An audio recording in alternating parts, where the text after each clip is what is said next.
Hey there, Nightwolf travelers, welcome back to the channel. I want to share my 10-day travel adventure with you to Japan, where I visited Tokyo, Kyoto, Osaka, and Hiroshima. Stick around as I dive into the culture, sightseeing, and a bit of the nightlife scene. Let's get started. Now, if you're thinking of Japan solely for a wild nightlife experience, you might want to reconsider. I'll spill the beans on why Japan may not be your go-to spot for that, but if you're after a perfect blend of culture, sightseeing, and a hint of the nightlife, then you're in for a treat. From Tokyo's neon-lit skyscrapers to Osaka's Dotonbori district and the serene beauty of Kyoto, my journey had it all. And yes, I'll share some insights into the nightlife scene, including the infamous Kabukicho in Tokyo. So, whether you're a culture enthusiast or a night wolf, stay tuned for the full scoop. But first, fellow travelers, do me a solid and hit that like button, as it helps the video rank. Also, if you haven't already done so, hit the subscribe button to stay in the loop for my future adventures. Now let's get into it.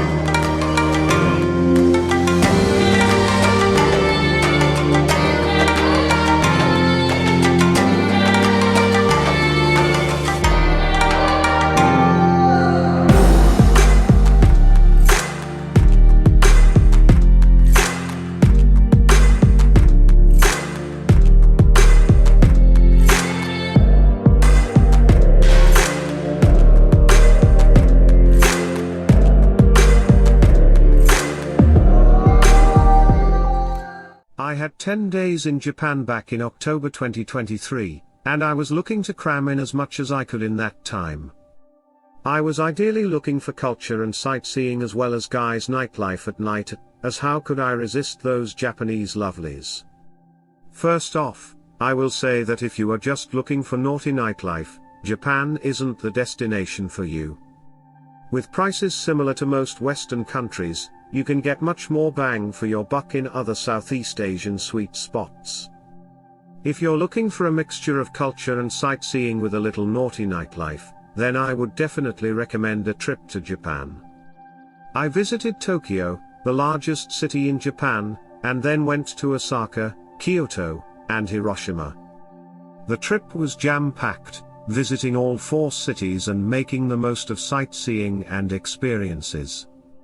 Tokyo is Japan's bustling capital, with a population of 37 million in the metropolitan area.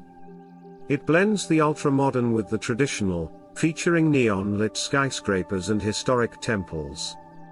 The opulent Meiji Shinto shrine is known for its towering gate and surrounding woods. The imperial palace sits amid large public gardens. The city's many museums offer exhibits ranging from classical art, in the Tokyo National Museum, to a reconstructed kabuki theater, in the Edo Tokyo Museum. Not forgetting the famous red light area. Kabukicho district is a famous entertainment district best known for adult-oriented nightlife. Small clubs, smoky pubs, and late-night snack bars are crammed into lantern-lit alleys in Golden Gai. Robot Restaurant hosts kitschy sci-fi dinner shows, while rock bands play at Mars and Ashib Hall. At the Samurai Museum, visitors can wear warrior armor and learn feudal combat tactics at the Ninja Trick House. This was where my hotel was situated in the Shinjuku district, about a 10 minutes walk from the Kabukicho arches. Tokyo's centrally located area is a great choice for those with a Japan Rail Pass due to its convenient transport hubs. The Tokyo Loop subway stations are within walking distance, and all the major sites are accessible via the subway loop of the city. To see the Shibuya crossing, you can take a 10-minute subway ride. It's only 1 or 2 stops away. I stayed at a chain hotel called the APA Hotel. It was okay, but the rooms were very small, only 118 foot squared. You can only open your suitcase on the bed as there is not enough room on the floor. It's not ideal, but for $100, £82 a night in Japan, that's what you can expect. During the day, you try to see as many sights as possible. For city navigation, I rented a pocket Wi-Fi router which worked well. However, the only issue is that it runs out of battery after about 4 hours. If you don't have a mobile charging device, this becomes a problem. I would advise, if renting a router, carry a juice pack or go for the other option and get a travel SIM from the airport on your way into the country. If I had to choose again, I would go for the SIM option. Carrying the router, even though they are small, was a hassle because I had to keep checking the battery and finding a place to charge it. I found helpful shop assistants in convenience stores who let me charge my phone behind the counter, but I wouldn't choose the router option again. As for the naughty guys nightlife in Tokyo, I headed for the Kabukicho area to start my drinking and see the bright neon-lit lights of this famous area. I was surprised to see quite a few African touts. The one I befriended became my Kabukicho guide for the 4 nights I spent in Tokyo. Numerous neon-lit venues were adorned with charming Japanese women enticing clients to visit their host bars. I only frequented a few host bars as they were very expensive. Some had entrance fees. Some you would pay 3,000 yen, $20, £16, where you get 3 small draft beers and get to chat only with the ladies. Of course, they expect you to buy expensive ladies' drinks for the ladies, but I didn't, and by the time I was on my 3rd and final drink I was being hurried up by the rude managers to drink up. I protested a couple of times, saying can I not drink my drinks in my own time? But they ignored me, seeing me only as a source of money and not as a person. But this attitude actually has a detrimental effect on me and just makes me less likely to put my hand in my pocket and buy a lady drink. The price of a lady drink is roughly about 2,000 yen, $13, £11, about double that of your drink. Walking through Kabukicho I did get offered in by a tout where I could get full-on naughty service, but at a price of 30,000 yen, $207, £163 I didn't take them up on their offer. I did try an in-call service at my hotel on the last night in Tokyo, but to be honest with you, I was disappointed, not in the ladies' looks I might add, but in the service provided and how they are not upfront on how the system works. I will explain. She arrives, you both take a shower, and for the price agreed of 15,000 yen, $103, £81, all I got was a rub and tug. Once you are into the service that far, she explains that is all you get for that price, and you want the full service, it's another 20,000 yen, $138, £108. I declined as I knew I wasn't going to last long and thought it would be just a massive waste of money. So, in effect, the real price for the full in-call service is actually 35,000 yen, $241, £190. I would have preferred it if they had just been honest and upfront about the price in the first place. I would have probably paid it. Now, after 4 nights in Tokyo, I went on to Osaka via the Shinkansen bullet train as my second stop. One tip for you about the bullet train is, if you know what time you are traveling and book your ticket, you can book your seat number.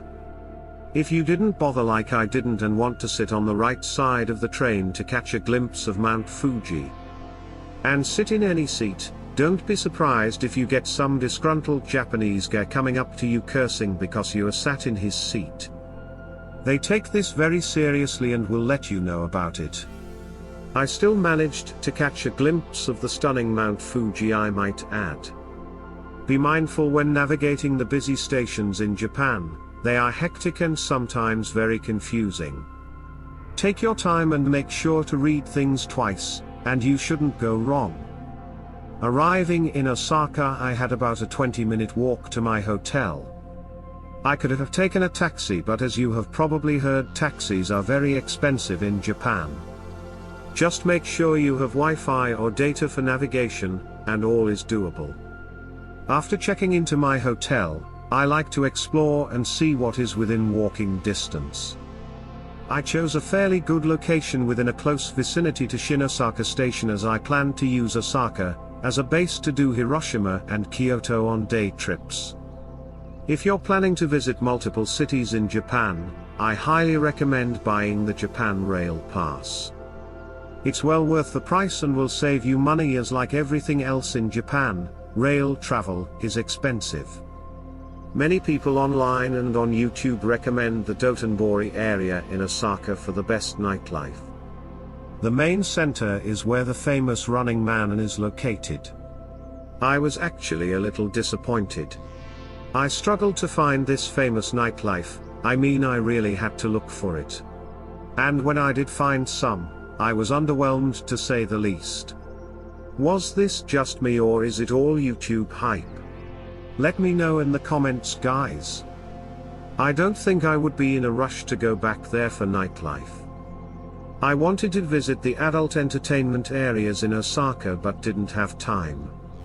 I already knew that the prices were high for minimal services, just like in Tokyo. Maybe next time.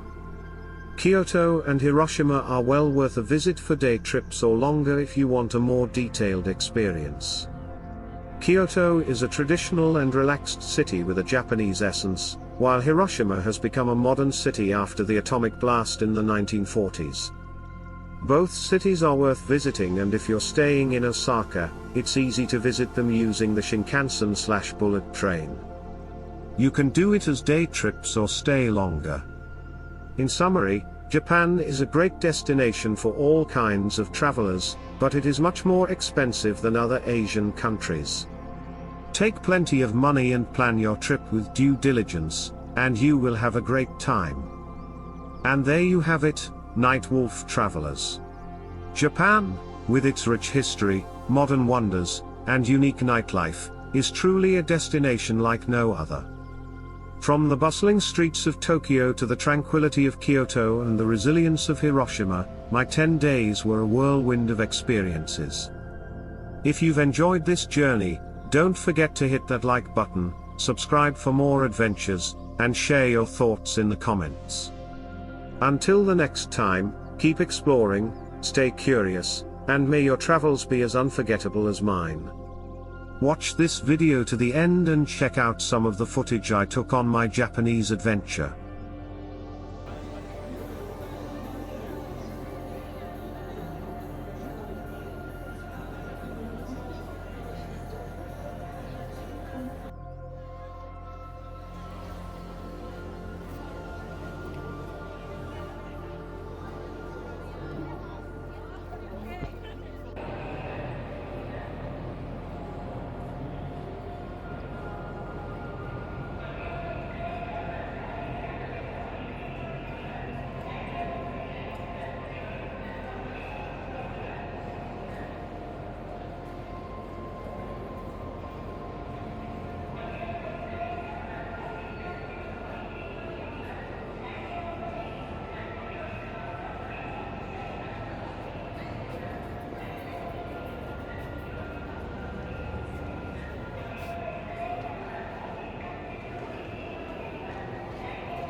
Nagoya, Kyoto, and Shin Osaka.